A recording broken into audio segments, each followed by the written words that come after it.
Good day. How do sports broadcasters make money? Let's assume that there is a major sporting event such as the FIFA Football World Cup. A TV broadcaster comes along, he wants to cover that event on television, and therefore he pays, let's say someone like FIFA, a lot of money for the TV rights for that event, and in return FIFA grants him the TV rights. To cover something like a FIFA World Cup or the English Premier League or a major global sporting event such as the Olympics can cost billions of dollars, and therefore the broadcaster has to be ready to fork out that kind of money. So having made that investment, how does the broadcaster then recoup his money or even make money from his investment?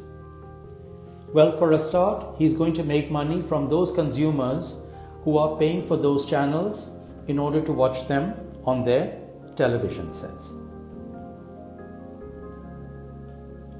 Secondly, he's going to make money from advertising from those companies that would like to advertise their products while that very prestigious and highly watched event is going on television.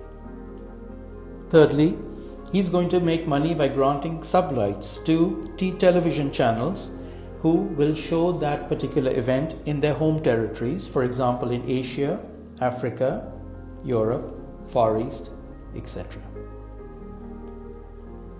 The same concept also applies to rights that are given by the sporting events for radio, and very importantly there's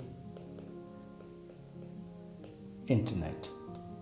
Internet streaming rights are now gradually becoming more and more important. To give you an example of the amounts of money involved, let's say there is a consumer and he pays $10 a month for a suite of channels, and let's say there are all over the world 100 million such consumers. That means that particular consumer base is paying the television broadcasters or the channels $1 billion per month in subscriptions, which is $12 billion per annum. That's a lot of money.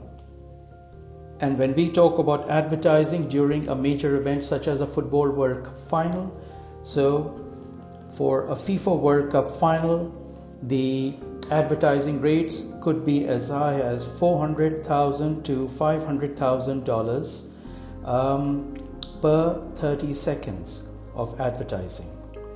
For the Super Bowl,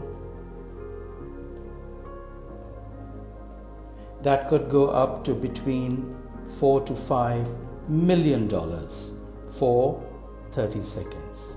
And for something, let's say a non-sporting event, but a very prestigious event like the Oscars, the advertising rates could be as high as $2 million to $2.5 million for 30 seconds.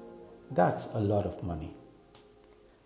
And having recouped his investment, what does the broadcaster do with that money? Well, he then invests the money to buy rights for future events, and the whole cycle starts again. I have to stress that I have overly simplified this. It's a lot more complicated than that.